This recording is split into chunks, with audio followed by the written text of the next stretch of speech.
नाशिकमध्ये भाजपातील अंतर्गत वाद पुन्हा तीव्र झाला. निष्ठावान कार्यकर्त्यांना उमेदवारी न मिळाल्यानं ते गेल्या 2 दिवसांपासून आक्रमक आहेत. नाशिक रोड भागात शहराध्यक्ष सुनील केदार यांच्या एका कार्यक्रमात कार्यकर्त्यांनी त्यांना घेराव घातला आणि विरोधात जोरदार घोषणाबाजी केली. कार्यकर्त्यांचा रोष वाढल्यानं केदार यांना पाय काढावा लागला.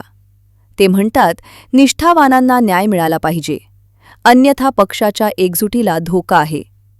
या घटनेमुळे महानगरपालिका निवडणुकीच्या पार्श्वभूमीवर पक्षांतर्गत तणाव वाढला आहे.